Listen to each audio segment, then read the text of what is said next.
나그네 교회 설립 4주년 주일 예배를 맞은 오늘, 하나님은 우리에게 교회를 이룬 성도들이 어떤 존재인지를 말씀해 주는 그 본문을 허락하셨습니다. 첫 번째, 본문은 무엇을 강조합니까? 따라서 하십시다. 존재가 다르면 행위도 다르다. 말을 바꿔볼까요?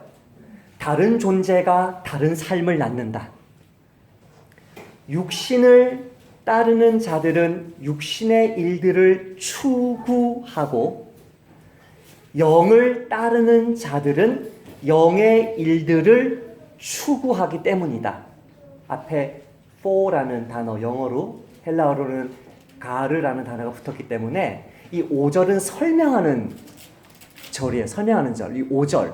왜냐하면 뭐뭐 때문이다. 그러면 그 이유를 뭐를 설명하는 거예요? 바로 앞에 있는 거를 설명하죠. 4절을 설명하죠. 여러분 성경 펴고 계십니까? 4절 말씀 한번 읽어볼까요? 시작. 육신을 따르지 않고 그 영을 따라 행하는 우리에게 율법의 요구가 이루어지게 하려 하심이니라. 어떻게 유대교가 이루지 못한 것을, 이슬람교가 이루지 못한 것을, 불교가 이루지 못한 것을, 이 나라의 정치인들이 스스로 보여주지 못하는 것을, 세상의 지혜자들이, 윤리 도덕 군자들이 자기가 가르치는 대로 살지 못하는 그것을, 육신을 따르지 않고 그 영을 따라 행하는 우리에게는 어떻게 하나님의 요구가 이루어질 수 있느냐? 그 질문에 대한 답이 뭐라고요? 오늘 본문의 첫 번째 절 5절이라고요. 왜냐하면 근본적으로 존재가 다르기 때문인데, 율법을 쫓아 행하는 육신에 속한 불신자는 아무리 노력해도 육신의 일을 열매 맺고, 영을 따르는 신자는 그 영의 인도하심을 받기만 하면 영적인 일, 신령한 일들을 열매 맺는다는 것입니다. 할렐루야.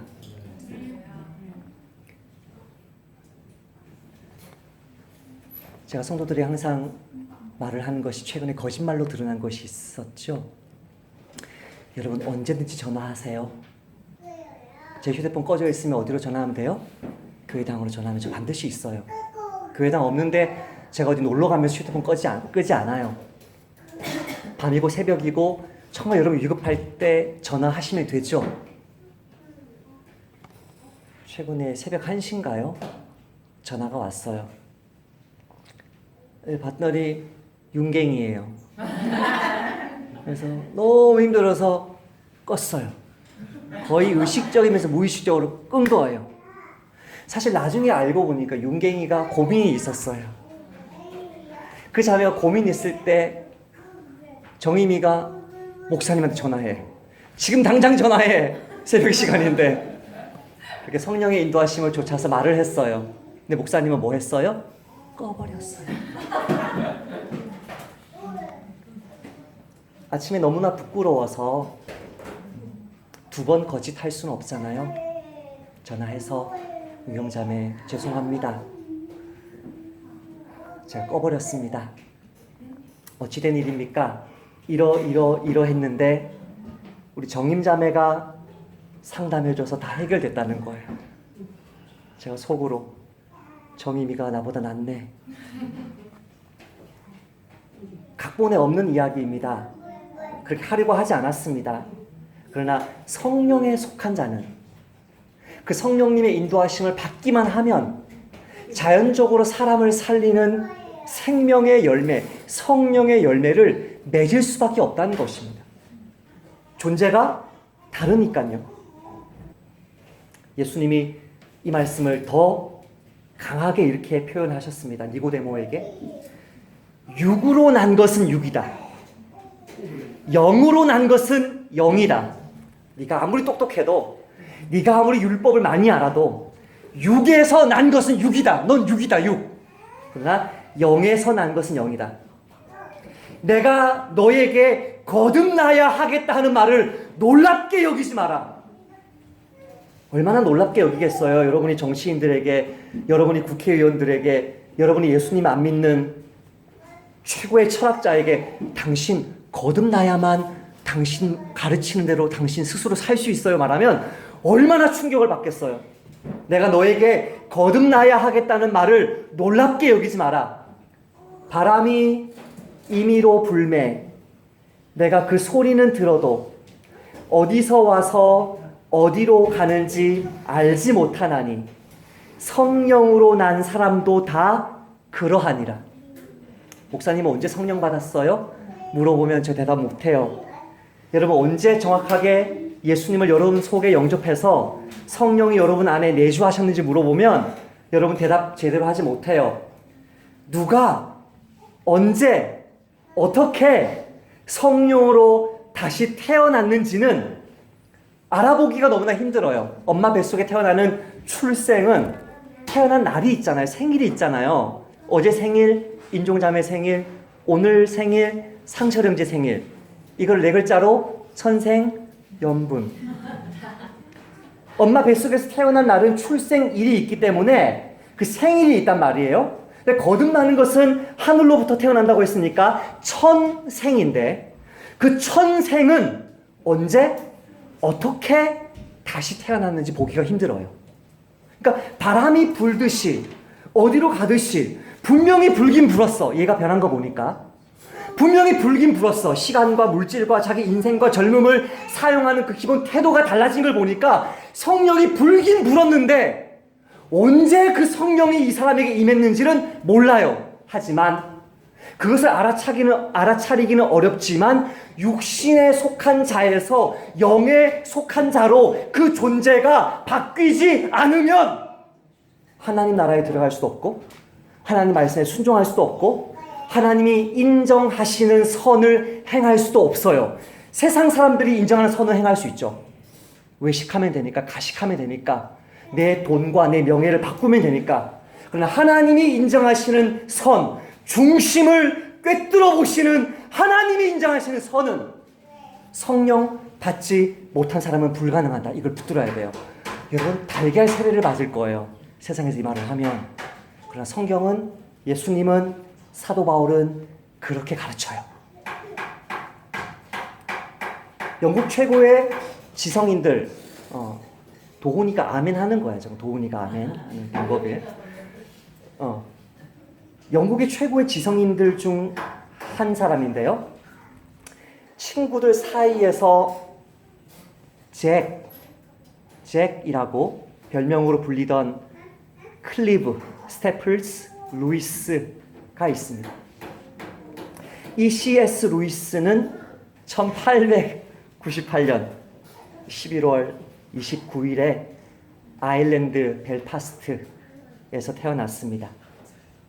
3살 먼저 태어난 형 월에는 역사학자요, 한평생 C.S. 루이스의 친구였습니다. 9살 때 C.S. 루이스의 어머니가 암으로 죽습니다.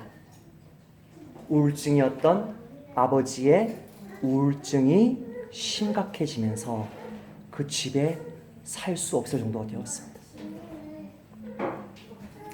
여러 기숙학교들을 전전하다가 커크 파트릭. 참 제가 라틴어를 잘 못하지만 이 커크 파트릭, 이게 사실은 내 아버지의 교회라는 뜻일 가능성이 많거든요. 이 단어가. 근데 철저한 무신론자입니다. 커크 패트릭이라는 엄격한 이성주의자, 철저한 인본주의자, 완전한 무신론자 가정교사에게 맡겨집니다. 그래서 어릴 때는 모태신앙으로 태어났으나 기독교 신앙을 버리고 완전한 무신론자의 길로 접어듭니다. 근데 1929년 C.S. 루이스가 31살 때 하나님께 항복합니다. 여러분 졸고 계신 거 알아요? 깨어나야 돼요. 네, 오늘 4주년 기념 예배 설교. 밥을 굶을지언정 잠을 자지 않을지언정 목사님 그래도 성실하게 준비한 설교를 같이 한번 들어보십시다. 이제 두 번은 깨우지 않겠어요. 두 번은 깨우지 않겠어요. 그러니까 어릴 때 모태신앙으로 태어났으나 엄마가 그렇게 비극적으로 죽고 아빠가 비극적으로 망가지면서 형과 그 아이가 도저히 집에 머물 수 없어서 기숙학소를 떠도는, 또 C.S. 루이스는 이 손가락 장애가 있습니다. 스포츠를 할 수 있는 사람이 아닙니다. 그 손가락 장애 때문에 항상 핸디캡을 가지고 있던 사람입니다. 수학을 정말 못했습니다. 얼마나 위로가 되든지요. 스포츠를 못했습니다. 할 수 있는 것은 인문학밖에, 문학밖에 없었습니다. 이 지성인이 옥스퍼드의 교수가 되죠. 31살 때 그렇게 어린 시절에 무신론을 받아들이고 나서 한평생을 무신론자로 살아갈 것 같았던 그 C.S. 루이스가 마침내 하나님께 항복하게 됩니다.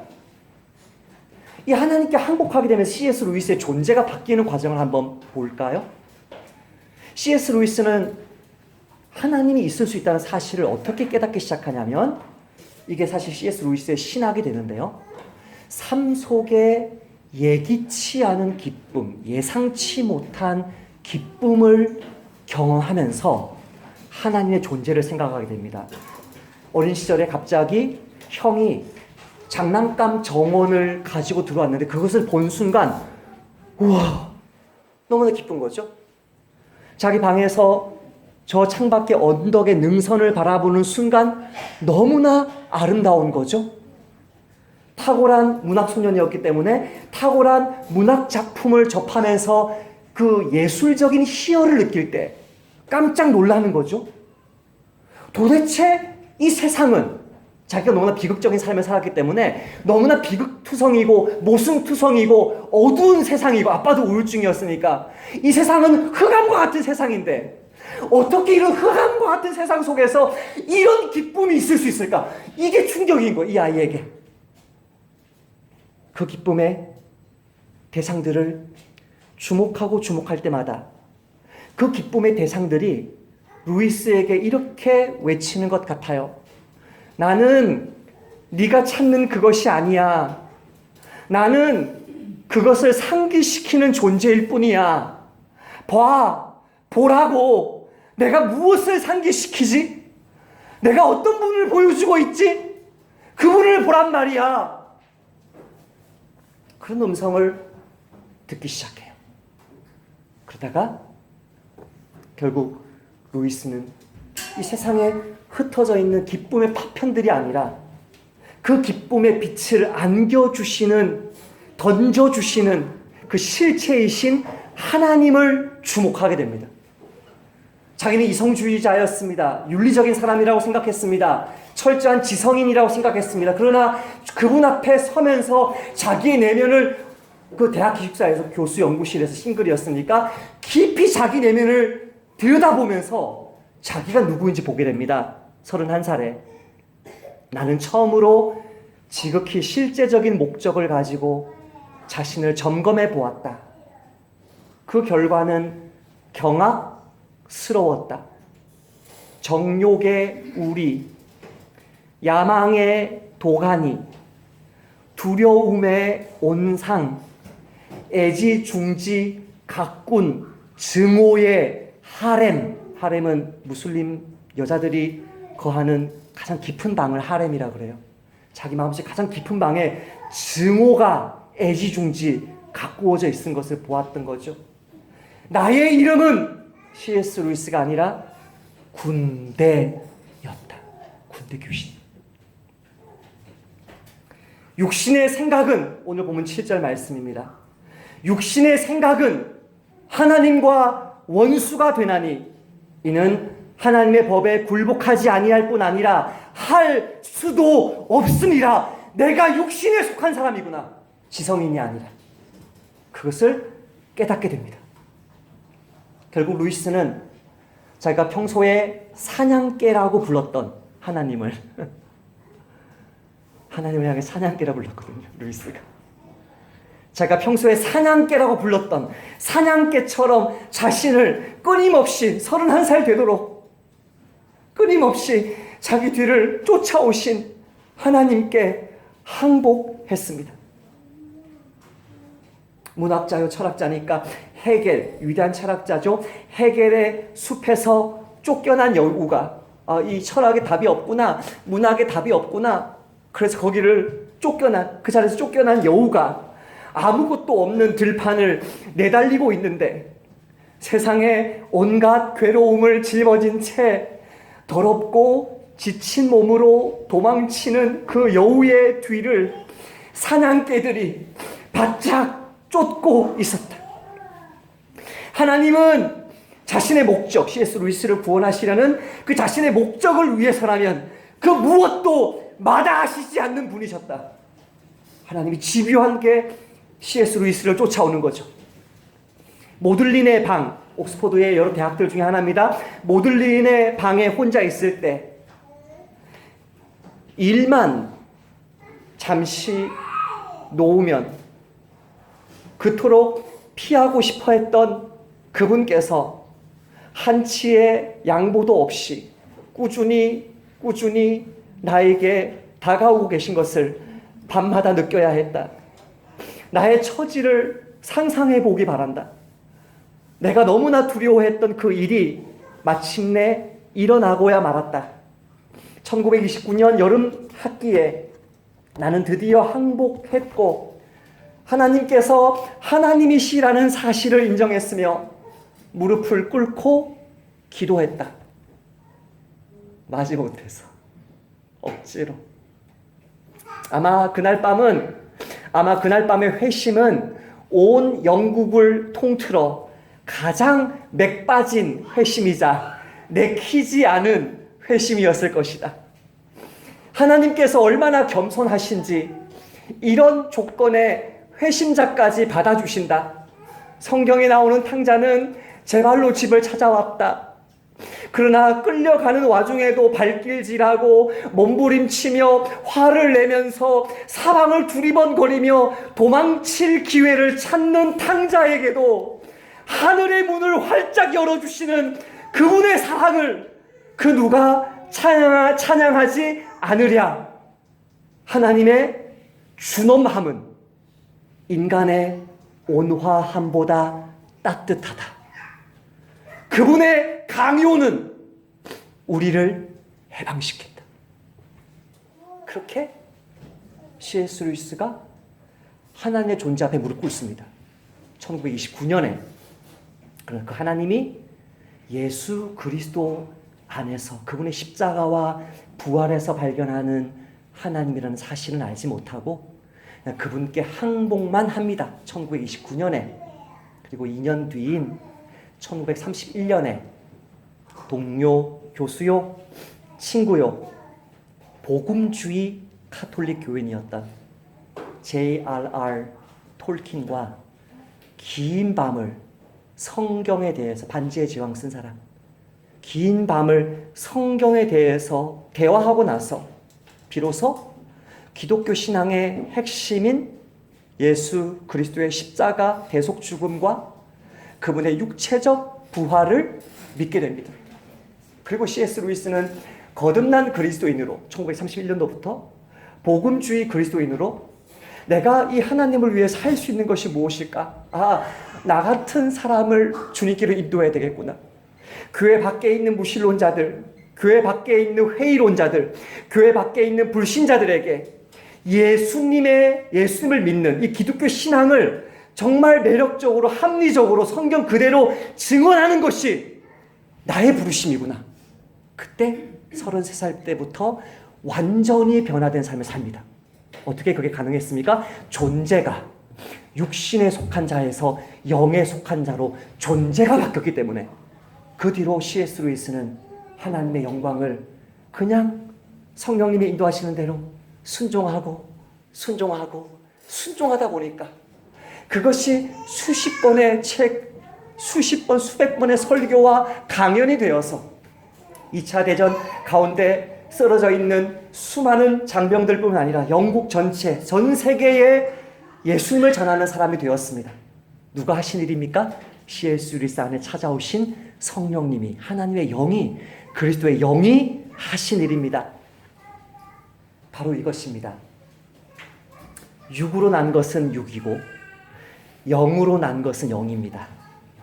거듭나야 합니다. 성령으로 나야 합니다. 이 세상의 도덕으로, 종교로, 철학으로 안 됩니다. 우리가 입을 닫고 있으면 들을 수 없는 복음. 왜? 육으로 난 것은 육이니까. 우리가 나누지 않으면 들을 수 없는 간증. 내가 침묵하면 결코 읽을 수 없는 말씀 기도가 지금 우리가 이 세상에 줄 수 있는 가장 큰 선물인 것입니다. 두 번째, 따라서 합시다. 행위가 다르니 종말도 다르다.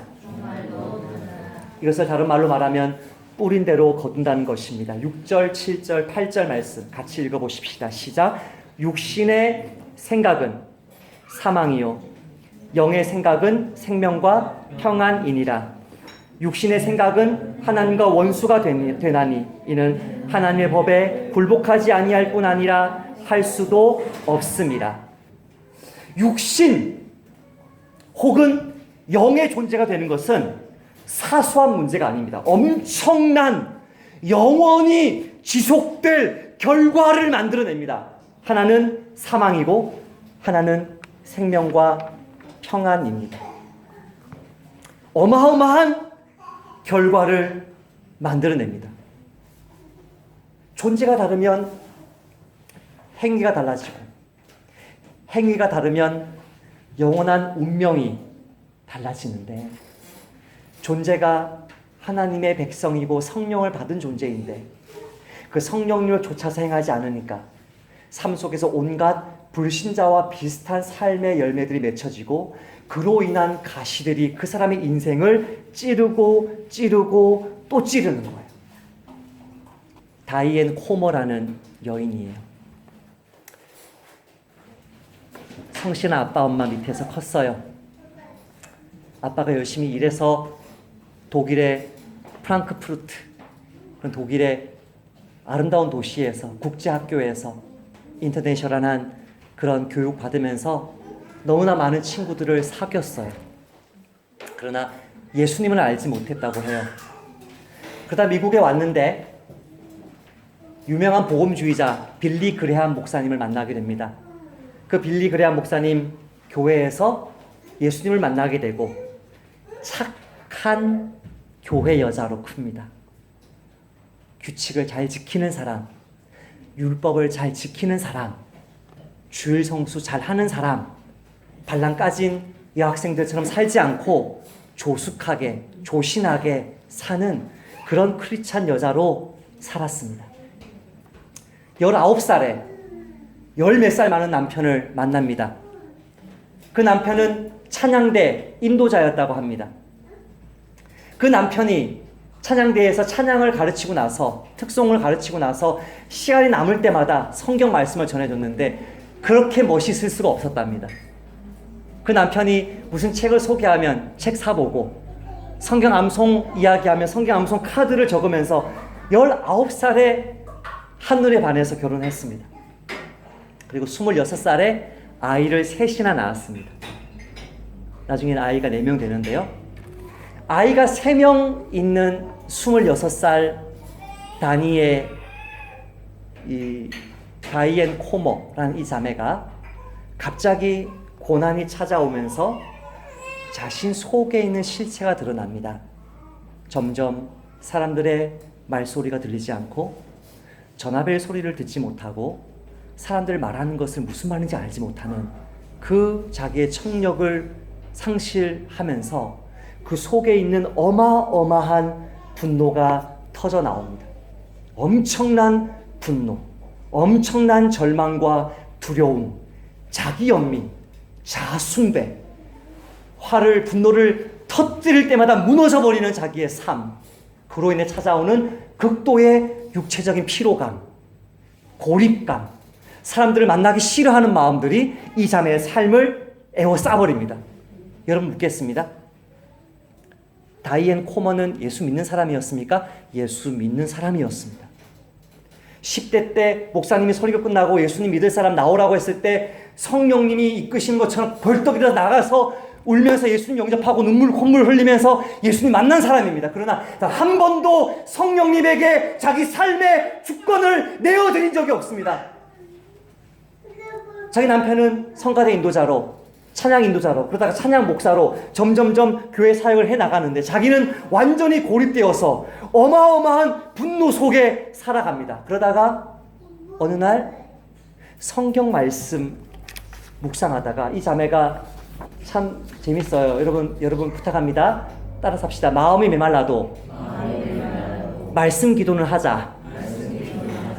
이 자매가 그렇게 힘든 삶을 살고 있는데 분노, 좌절, 자아숭배 뭐를 끝까지 붙들었냐면 매일 아침마다 큐티하는 거는 계속했대요. 에덴 자매 할렐루야. 네. 참 이렇게 주님의 은혜가 참 자비로우세요. 우리 주님이. 그래서 너무 힘든 때도 말씀 기도는 쉬지 않고 말씀 묵상하는데 어느 날 성경 말씀 읽는데 이런 말씀이 나오는 거예요. 너희 중에 병든 자가 있느냐? 그는 교회의 장로들을 청할 것이요 그들은 주의 이름으로 기름을 바르며 그를 위하여 기도할지니라. 믿음의 기도는 병든 자를 구원하리니 주께서 그를 일으키시리라. 혹시 죄를 범하였을지라도 사하심을 받으리라. 저는 이것이 시각적인 예수님의 구속 사역을 맛보고 먹는 것처럼 저는 그렇게 하지 않습니다만 성령의 이름으로 기도할 때 그 성령님이 임재하신다는 것을 상징하기 위해서 올리브 기름을 바르면서 기도하는 사람도 인정합니다. 다이에는 그것을 문자적 그대로 장로님들에게 찾아가가지고 저에게 기름을 바르면서 기도해 주세요라고 한 거예요. 그렇게 기도한 날 주님의 음성이 딱 3마디 들립니다. 괜찮다, 괜찮아, 다이엔 3마디가 들립니다. 마음속에 처음으로 주의 음성이 들리는 거죠. 처음으로 괜찮아, 괜찮다, 다이엔. 예스입니까? 노입니까? 노죠, 노. 기도 받고 나서 귀가 뻥 뚫린 게 아니라 여전히 들리지 않는데 뭐가 들리기 시작해요? 하나님의 말씀이 들리기 시작해요. 괜찮아, 괜찮다, 다이엔. 어마어마한 폭풍 같은, 홍수 같은 소망이, 평안이 그 마음속에 밀려들어요. 그리고 그 다음날 또 큐티해요, 안 해요? 큐티해요. 순서대로 큐티해요. 시편 말씀인데 이 말씀이에요. 내가 간절히 주님을 기다렸더니 주님께서 나를 굽어보시고 나의 울부짖음을 들어주셨네. 주님께서는 내 두 귀를 열어주셨습니다. 어제 들었던 그 말씀이 하나님의 말씀인 것을 성경 말씀 통해서 확증을 해주시죠. 그때부터 이 자매의 삶이 변합니다. 청력 점점점 나빠집니다. 주변 상황 하나도 좋아질 것 없습니다. 그런데 이제는 성령님의 음성을 좇아서 그분이 말씀을 통해서 주시든지 사람들과의 교제를 통해서 주시든지 기도하는 가운데 주시든지 환경을 통해 주시든지 하나님의 말씀을 듣고 순종하는 삶을 살아가니까 정말 그 성령님이 내 삶의 주인 되어서 그 성령님이 이끄시는 삶을 살아가니까 청력은 동일하게 없어요. 사람들과 대화할 때마다 화가 나요. 나를 무시하는 것 같아요. 분노가 치밀어요. 교회에서는 막 웃어요. 집에서는 쓴 마음이 너무 많은 거예요. 너무 미칠 것 같은 거예요. 근데 이제는 어떻게 되냐면 사람들이 막 웃고 떠들면서 있으면 어떻게 하냐면 해나 자매가 웃고 하원이가 웃고 순학 집사님이 웃으면 한 명 한 명 웃는 사람들만 쳐다보면서 축복하는 거예요. 장혜자 집사님 할렐루야, 우리 희열이 할렐루야. 한 명 한 명을 축복하는 거예요. 그 자리에서 왕따 되는 게 아니라 자녀들 4명이 컸어요. 고등학생이 되고 대학생이 되고 집을 떠나서 멀리 있는데 이렇게 제잘 엄마와 딸과 함께 통화하고 싶은데 그걸 못 하잖아요. 근데 주님이 마음에 주시는 거예요. 오늘은 누구를 위해서 기도하되 그 아이가 평화롭게 살도록 기도해라. 그러면 지금 그 아이는 어떤 상황에 있어요? 평화롭지 못한 위기 가운데 있는 거죠. 그 아이를 놓고 막 기도하는 거죠. 막 기도하는 거죠. 자기가 가장 귀가 먹었을 때가 자기 넷째 아이가 젖먹이일 때인데 하나님, 이 아이는 나의 목소리를 듣지 못하고 이 아이의 고민을 들어주지 못하고 이 아이를 위해서라도 제발 청력이 더 이상 나빠지지 않게 해주세요 기도하는데 그 아이가 대학 갈 때 에세이를 뭐라고 쓰냐면 우리 엄마는 항상 저에게 귀 기울여 주시고 저의 말을 들어주시고 저를 자상하게 돌봐주신 분이세요라고 적은 걸 보면서 무너지죠. 하나님이 하셨구나. 다이앤 코먼은 그가 원하는 기도응답 하나님이 들어주지 않았습니다. 그러나 그가 진짜 필요했던 진짜 기도, 어떤 기도? 성령님의 음성을 쫓아서 그분께 내 삶의 주권을 내어드리고 그분이 이끄시는 대로 살아가는 것, 그것을 응답받습니다. 그것이 전부이고 그것이 핵심이고 그것이 나그네 교회를 향한 주님의 부르심입니다. 우리 삶 속에 해결되지 않으면 죽을 것 같은 그게 진짜 문제가 아니고 그 문제들 속에서 끝까지 내가 통제하고 끝까지 내가 다 붙들려고 하고 끝까지 순종하지 않으려고 내가 다 그냥 쥐고 있으려고 하는 그 자아숭배, 우상숭배 내려놓고 정말 주님이 내 주인이 되어서 성령님이 말씀을 통해서 권면을 통해서 우정을 통해서 친구와의 대화를 통해서 나에게 주신 그 권면을 주의 말씀으로 붙들고 순종하면 하나님이 내 삶을 예수님의 삶으로 바꾸어 주십니다. 그것이 신앙생활의 핵심입니다. 세 번째는 마지막 9절, 10절, 11절, 3절입니다. 따라서 하십시다. 존재가 다르니 소망도 다르다. 존재가 다르니까 소망도 다르다. 이 말씀이 무슨 말씀이냐면 5절과 6절과 7절과 8절을 이제 우리에게 적용한 겁니다. 적용했습니다. 네, 신자는 이렇고 불신자는 이렇다. 이것이 교회다. 이것이 세상이다. 이런 존재가 이런 행위를 낳을 수밖에 없고 이런 행위가 이런 결과를 낳을 수밖에 없다. 이것이 하나의 메시지였다면 이걸 적용하는 거예요. 적용을 어떻게 하냐면 9절, 10절, 11절에서 적용해요. 존재가 다르니 소망도 달라요. 근데 9절, 10절, 11절을 읽을 때 여러분 주의해야 될 것이 있어요. 이 말씀은 여러분을 위협하는 말씀이 아니에요. 너 진짜 예수 믿어? 너 가짜 아니야? 너 교회만 다니는 성령 받지 못한 사람이지. 위협하는 말씀이 아니라요. 격려하고 위로하는 말씀이에요. 제가 한번 읽어볼게요. 눈으로 따라 읽을까요? 9절 제가 읽어볼게요. 만일 너희 속에 하나님의 영이 거하시면 너희가 육신에 있지 않고 영에 있다. 이게 조건절 같죠. 진짜 네 속에 있으면 너가 육신에 있지 않고 영에 있다. 이렇게 조건으로 말하는 것 같죠. 그렇지 않습니다. 제가 9절을 다시 번역해 보겠습니다.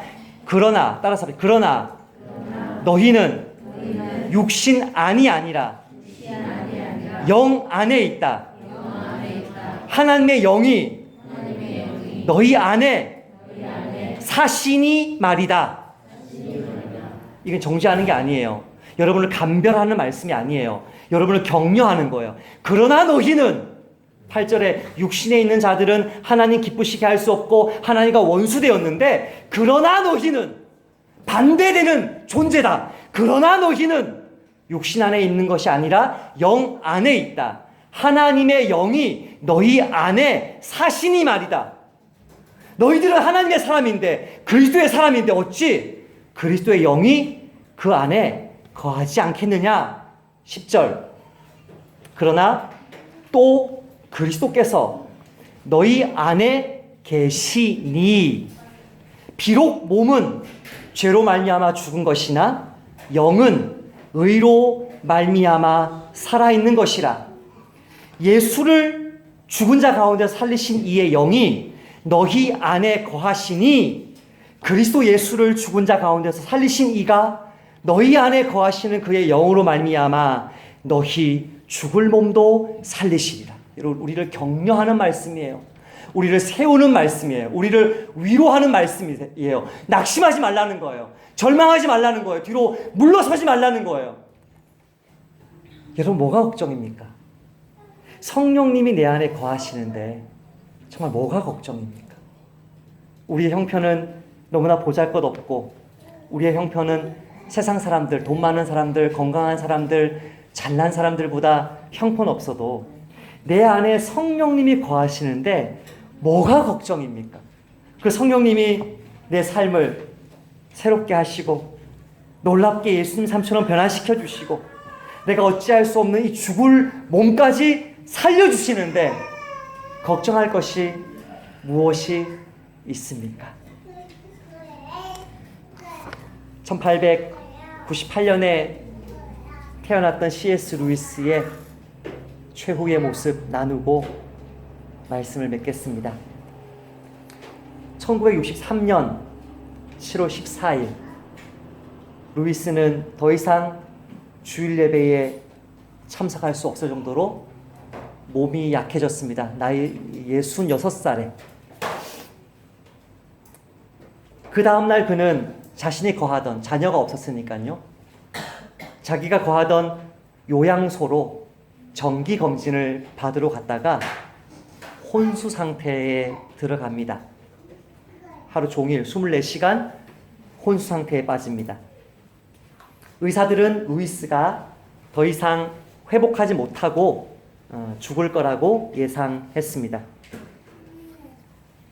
나는 적절하다 싶은 시기에, 역시 나는 미국에 있는 젊은 작가입니다. 루이스 곁을 그 휠체어 밀면서 마지막으로 지켰던, 루이스를 존경했던 그의 제자인데요. 나는 적절하다 싶은 시기에 혼수 상태와 그의 정신이 오락가락했던 며칠간 어떤 일이 벌어졌는지를 정신이 돌아온 C.S. 루이스에게 이야기해 주었습니다. 그때 이후로 루이스는 자기가 혼수 상태에서 받았던 종부성사, 마지막 죽기 전에 하나님께 그 영혼을 올려드리는 종부성사와 무의식 중에 받았던 성찬, 빵과 포도주를 무의식 중에 받아서 이렇게 씹고 삼켰다고 해요. 마셨다고 해요. 그 혼수 상태에서 받았던 종부성사와 성찬이 그의 생명을 구했다고 믿었습니다. 그의 상태가 훨씬 나아졌지만 아직 위험에서 완전히 벗어나지 못한 어느 날이었습니다. 그는 갑자기 저에게 물었습니다. 왜 그렇게 우울해 보이느냐고. 그래서 제가 대답했습니다. 우리 동네에 사는 고약한 늙은 무신론자 때문입니다. 그의 나이는 99살. 그는 매일 씩씩한 걸음으로 산책을 나갔습니다. 우리가 만날 때마다 그는 그 C.S. 루이스를 돌보는 그 제자에게 루이스 아직 살아있어? 비꼬듯이 질문했습니다. 많이 아프다는 내 대답을 들을 때는 언제나 변함없이 이렇게 말했습니다. 나는 아무렇지도 않은데? 나는 아직 한창 남았는데? 99인데도 건강한데? 예수도 안 믿는데? 기도 중에 저는 그런 고약한 늙은 무신론자는 영원히 사는 것처럼 보이는 반면에 64살밖에 안 된 루이스는 죽음을 허락하시려는, 그 루이스에게는 죽음을 허락하시려는 주님이 너무 불공평하다고 말하고 싶었습니다. 그리고 루이스에게 그 이야기를 했습니다. 그러나 루이스의 얼굴이 어두워지는 것을 보고는 얼른 이렇게 말했습니다. 그렇게 기도하고 싶었는데요. 실제로 그렇게 기도하지는 않았어요. C.S. 루이스가 그러면 안 된다는 표정으로 저에게 물었습니다. 만약 하나님께 그렇게 물어본다면 하나님이 뭐라고 하실까요? 그것이 너와 무슨 상관이냐? 예수님이 오래 살 것 같은 요한을 부러워하는 베드로에게 하신 말씀이죠. 그 다음 루이스는 더없이 부드럽게 저를 위로했습니다. 그의 불행을 안타깝게 여기는 사람은 나라고 생각했는데 오히려 루이스가, 죽어가는 루이스가 나의 슬픔을 위로해 주었습니다. 최악의 상황은 끝나고 루이스의 가장 큰 매력 중 하나인 밝은 기분과 대단한 유머 감각이 돌아왔습니다. 그는 비범한 능력을 가진 평범한 성정을 가진 사람이었습니다. 내가 얼마나 앞으로 오래 살지는 모르겠지만 앞으로 그처럼 지극히 선한 사람을 만나 함께 지내는 날은 다시 오지 못할 것임을 알았습니다. 그냥 알았습니다. 그는 요양소에서 머무는 동안에도 편지를 구술하는 일을 계속했습니다. 자기 주변에 있는 사람들에게 편지를 써서 위로하는 거죠. 집으로 돌아온 후에도 그는 그 일을 더 많이 할 수 있게 되었지만 1961년 이후부터는 갑자기 자신이 죽을 경우에 더욱 심각해질 문제들에도 많은 관심을 기울였습니다. 3살 많은 그 형, 역사학자였던 그 형, 말년에는 알코올 중독에 빠집니다. 알코올 중독인 형과 1960년에 친어머니를 잃고 또 많은 슬픔 일들을 겪은 두 양아들의 문제가 그것이었습니다. 루이스에게는 다른 사람 못지않은, 어쩌면 다른 사람들보다 훨씬 많은 걱정거리가 있었습니다. 그러나 그는 그 문제를 해결하기 위해 힘 닿는 대로 최선을 다한 후에 그 문제를 하나님께 맡겨버리고 자기 일을 계속하면서 즐거움을 누렸습니다. C.S. 루이스는 성자 하나님이 죽음을 대가로 치르고 모든 인간에게 주기 원하신 그 행복을 정말 원하고 좋아했습니다. 1940년 1월 28일 루이스가 형에게 보낸 편지입니다. 세상은 행복한 사람들과 불행한 사람들로만 나누어져 있는 것이 아니라 예수님이 주고자 하는 그 행복을 정말 좋아하는 사람들과, 이상하게도 예수님이 주고자 하는 그 행복을 정말 좋아하지 않는 사람들로 나뉜다는 생각이 들어 존재가 틀린 거야. 루이스는 참으로 겸손한 사람이었습니다. 나와 대화를 나누다 자연스럽게 그의 책들, 수십 권의 베스트셀러들을, 그 책들이 화제가 되면 그는 전혀 그 책이 자기와는 상관없는, 자기가 모르는 사람의 책인 듯 무심하게 이야기했습니다. 그는 자신의 문학적, 신학적 위치에 대해 전혀 관심이 없었습니다.